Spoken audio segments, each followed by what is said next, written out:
বাংলাদেশ একটা অচল অবস্থার দিকে যাচ্ছে। আজকে আমি আপনাদেরকে নিয়ে যেতে চাই বলতে আমার খুব মনে পড়ছে ২০০৫ সালের কথা। আপনাদের অনেকেরই নিশ্চয়ই মনে আছে।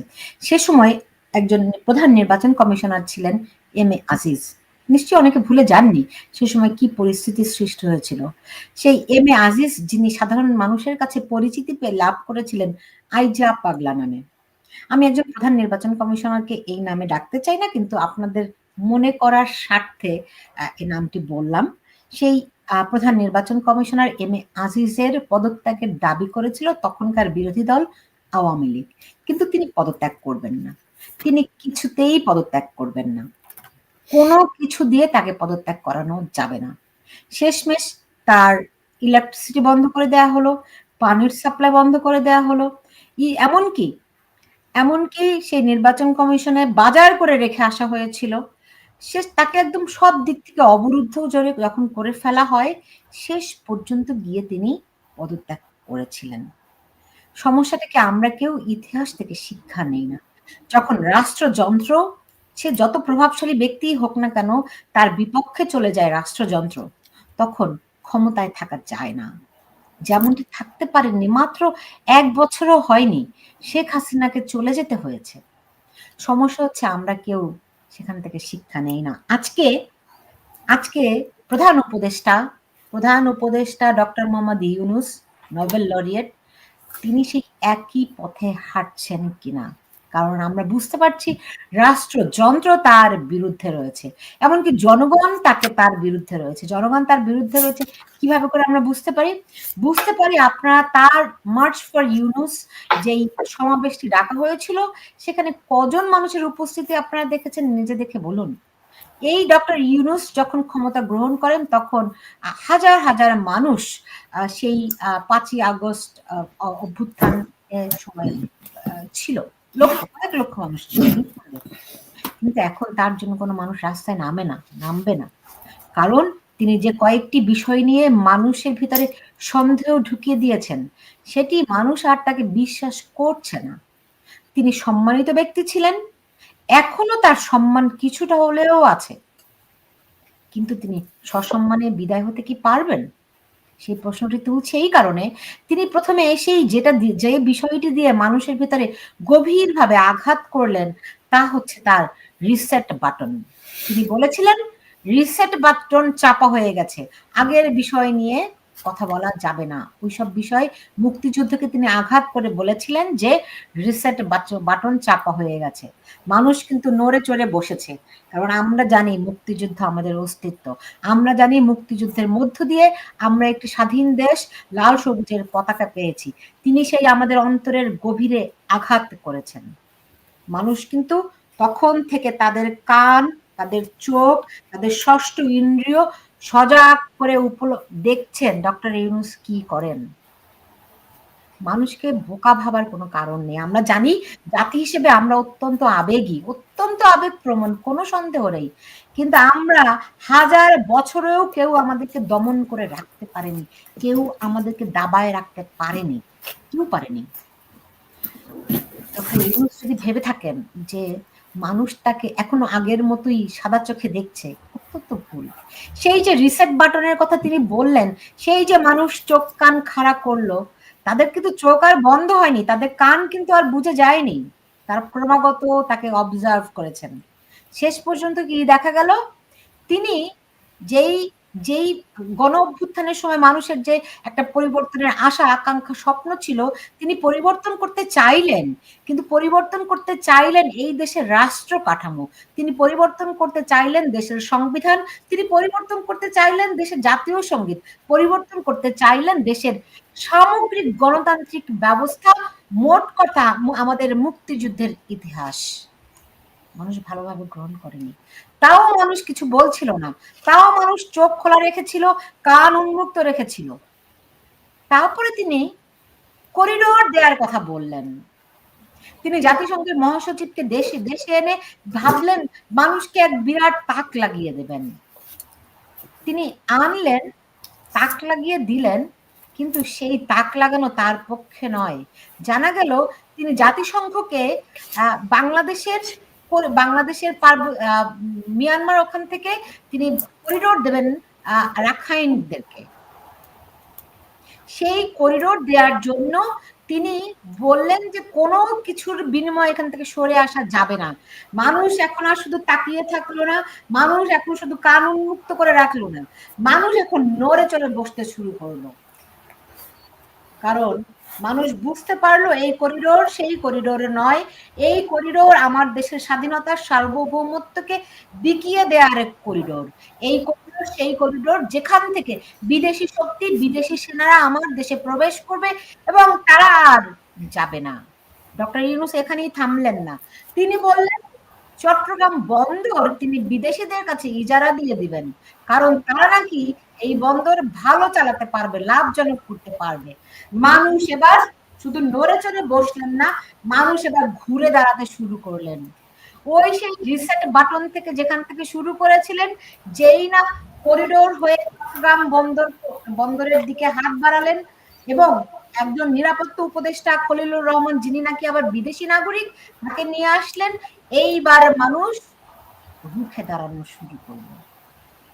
ঘটনাক্রম এখন মানুষ এখনো, তিনি একজন নোবেল লরিয়েট, একজন সম্মানিত ব্যক্তি, এখনো তাকে সুযোগ দিতে চাচ্ছেন তিনি নিজে স্বেচ্ছায় বিদায় নিক, নিজের সম্মান নিজে বাঁচা। ওই যে চাচা আপনা পরাণ বাঁচা, আমাদের বাংলাদেশে একটা কথা রয়েছে, মানুষ কিন্তু এখনো সেখানে আছে। কিন্তু দুর্ভাগ্য ডক্টর ইউনূসের কানে এখনো সেসব কথা যায় না। যখন যে ক্ষমতায় থাকেন তখন তারা এতটাই অন্ধ হয়ে থাকেন, মানুষের পালস আর তারা বুঝতে পারেন না। সেটি ঘটছে, যেটি ঘটেছিল শেখ হাসিনার বেলাতেও। এই মাত্র 10 মাস আগে কত প্রাণ গেল। মানুষ শেখ হাসিনা পদত্যাগ চাইল, কিন্তু তিনি নাছোড় বান্দা ছিলেন, তিনি যাবেন না। শেষমেশ তাকে চলে যেতে হয়েছে। মানুষ যখন রুখে দাঁড়ায়, ঘুরে দাঁড়ায়, তখন কোনো শক্তি নয়। আমরা শুনতে পাই ডক্টর মোহাম্মদ ইউনূসের পেছনে রয়েছে বিরাট সুপার পাওয়ার। কোন সুপার পাওয়ারের কাজ হবে না যখন মানুষ ঘুরে দাঁড়াবে, যখন মানুষ রুখে দাঁড়ায়। কথাগুলি বলছি এই কারণে, সোমবার থেকে দেশের আমদানি রফতানি বন্ধ হয়ে যাবে। সোমবার থেকে দেশের আমদানি রফতানি বন্ধ করে দেয়া হবে। সচিবালয় আমরা জানি এর মধ্যে অস্থির পরিবেশ বিরাজ করছে। সচিবালয় অকার্যকর হয়ে যাবে সোমবার থেকে। শাহবাগ এই মুহূর্তে অবরুদ্ধ রয়েছে। ওদিকে যমুনার সামনে ইশরাকের সমর্থকরা অবস্থান করে আছে। পুরো ঢাকা শহরের বিভিন্ন জায়গায় আন্দোলন সংগ্রাম চলছে বিভিন্ন দাবি দাওয়া নিয়ে। সময় খুব দ্রুত ফুরিয়ে যাবে এখন, খুবই দ্রুত। আজকে প্রধান উপদেষ্টা প্রেস সেক্রেটারি শফিকুল আলম তিনি বলেছেন যে 30শে জুনের পরে একদিনও ডক্টর মোহাম্মদ ইউনূস ক্ষমতায় থাকবেন না। মানুষের তার ক্ষমতায় থাকা না থাকার মধ্যে নাই। মানুষ এখন নির্বাচন চায়। যেই দুর্নীতিবাজ রাজনীতিবিদ, হোক তারা দুর্নীতিবাজ, হোক তারা মানুষের সঙ্গে প্রতারণা করে, হোক তারা মানুষের আশা আকাঙ্ক্ষা বাস্তবায়ন করে না, তবু মানুষ ওই রাজনীতিবিদদেরই বিশ্বাস করে। বারবার বাংলাদেশের মানুষ সেই প্রমাণ দিয়ে এসেছে। আর আজকে যখন সেনাপ্রধান বলছেন তিনি রাজনীতিবিদ ছাড়া কিংবা রাজনৈতিক নির্বাচিত জনপ্রতিনিধি ছাড়া তিনি করিডোর দিতে রাজি নন, মানুষ তার পেছনে সারিবদ্ধভাবে দাঁড়িয়েছে, একমত পোষণ করেছে নীরবে। যখন সেনাপ্রধান বলছেন যে ডিসেম্বরের মধ্যে নির্বাচন হতে হবে, নতুন বছর 1 জানুয়ারি তারা নতুন সরকার দেখতে চান, মানুষ নীরবে তার পেছনে দাঁড়িয়েছে, কেউ কোনো প্রতিবাদ জানায়নি। কিন্তু ডক্টর ইউনূস সেই কথাগুলো বুঝতে পারছেন না। মানুষের ভাষা, মানুষের পালস তিনি অনুধাবন করতে পারছেন না। তিনি বললেন কি তিনি পদত্যাগ করবেন। মানুষ কিন্তু ওই যে প্লেনে ওঠার ল্যান্ডিং এর সময় যেরকম সিট বেল্ট টাইট করে বসতে হয়, এরকম মানুষ তার পদত্যাগের জন্য অধীর আগ্রহে অপেক্ষা করেছিল না। তখন রাজনীতি বিশ্লেষকরা বলছিলেন, যারা তাকে চেনেন তারাও বলছিলেন যে এত সহজে পদত্যাগ করার মানুষ তিনি নন। তাই হলো। তিনি কি বললেন, তিনি রাজনীতিবিদদের সঙ্গে আলাপ আলোচনা করবেন বললেন। সেই রাজনীতিবিদরা আওয়ামী লীগ তো নেই, বিএনপি, তারপরে এনসিপি, জামাতি ইসলামী, তারা তাদের সেই শুরু থেকে যে দাবি দেওয়া ছিল সেই দাবি দেওয়াতে তারা অনড় থাকলেন। তবু ডক্টর মোহাম্মদ ইউনূস বুঝলেন না, তিনি আজকে বৈঠক করলেন বাম দলের সঙ্গে, ইসলামিক দলগুলোর সঙ্গে, ওই একই কথা। তিনি বলছেন যে তাকে দিয়ে কোনো অনিষ্ট দেশের হবে না। এ কথা মানুষকে বিশ্বাস করতে বললেন। কিন্তু ওই যে তিনি সেই যে রিসেট বাটন চাপার কথা বলেছিলেন, মানুষ তো তখন থেকে তাকে অবিশ্বাস করা শুরু করেছে। তখন থেকে মানুষ বুঝতে পেরেছে এই লোক দেশের অনিষ্টের জন্যই এসেছে। তবুও তাকে বারবার মানুষ সময় দিয়ে গেছে। আজকে ৯ মাস ১০ মাস পেরিয়ে যাচ্ছে। মানুষ কিন্তু তাকে সময় দিয়েছে। কিন্তু তিনি ওই রিসেট বাটন যে চেপে দিয়েছেন বলেছেন তিনি সত্যি রিসেট বাটন চেপে দিয়েছিলেন। কিন্তু তিনি ভুলে গেছেন আমরা যে মুক্তিযুদ্ধ পেয়েছি, যে মুক্তিযুদ্ধের মধ্য দিয়ে আমরা লাল সবুজের পতাকাটি পেয়েছি, স্বাধীনতার সূর্য দেখেছি, সেই লাল সবুজের পতাকাটির সেই স্বাধীনতার রিসেট বাটন হয় না। ওটি একবারই সেট হয়ে যায়। তিনি সেটি জানতেন না বোধহয়। এবং যে কারণে এখনো গড়িমসি করছেন যে কিভাবে ক্ষমতায় আঁকড়ে থাকা যায়। কিন্তু মানুষ কি আর তার উপরে বিশ্বাস করছে? আজকে গয়েশ্বরচন্দ্র রায় বলেছেন, যেটি আমি আজকে শিরোনাম করেছি, তিনি দেহত্যাগ করবেন কিন্তু পদত্যাগ করবেন না। হয়তো সেটিই সত্য। কারণ যেদিকে অগ্রসর হচ্ছে তাতে করে তিনি তিনি ভাষণ দেওয়ার হয়তো সুযোগ পাবেন না। তিনি হয়তো গ্রেফতার হতে পারেন। অনেক কিছু ঘটতে পারে। তিনি যা হবে তার ওই যে দেহত্যাগের সমান। সেই পরিস্থিতি তিনি চান। মানুষকে তিনি ভরসা রাখতে বলছেন তার উপরে। কি মনে হয়? প্রেস সচিবের বক্তব্য তো নিশ্চয়ই আপনি শুনেছেন। দেখুন, এটাতে আশ্চর্য হওয়ার কিছু নেই।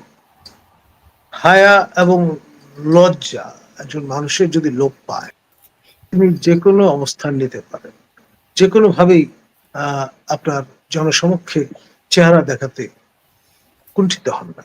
আপনার রিসেট বাথরুম থেকে শুরু করে আপনার প্লুরাল স্পেস সংকুচিত করার যে প্রয়াস তিনি পেয়েছেন, সেটি তাকে ইতিহাসে নির্দিষ্ট একটি আপনার অবয়ব প্রদান করবে এবং তিনি গণতন্ত্রের হত্যাকারক হিসেবে, গণতন্ত্রের সংকুচিত করবার একজন কুশীলব হিসেবে ইতিহাসে হয়তোবা চিত্রিত হয়ে থাকবেন। সময়ই বলে দেবে শেষ অবধি তিনি অসাধারণ একটি নির্বাচন উপহার দেন, না নির্বাচনের এই নৌকোর মধ্যে উঠে আপনার বিমজ্জিত এখন দেখবার পালা। প্রেসিডেন্টের অবর্তমানে ভাইস প্রেসিডেন্ট দায়িত্ব গ্রহণ করতে পারেন। ভাইস প্রেসিডেন্টও যদি না থাকেন সেক্ষেত্রে স্পিকার দায়িত্ব গ্রহণ করতে পারেন। স্পিকারও যদি না থাকে সেই ক্ষেত্রে সিনিয়র সেনেটর দায়িত্ব গ্রহণ করতে পারেন। হ্যাঁ, এই যে মানে সেনেট মেজরিটি লিডার গ্রহণ, এই যে মানে হায়ারকি, এই যে র্যাঙ্কিংটা বাংলাদেশের ক্ষেত্রে কি রকম? ধরেন প্রধানমন্ত্রী নাই, রাষ্ট্রপতি নাই, কেউ নাই, তখন র্যাঙ্কিংটা কি রকম? এরকম কোনো কিছু আমাদের সংবিধানে কি আছে?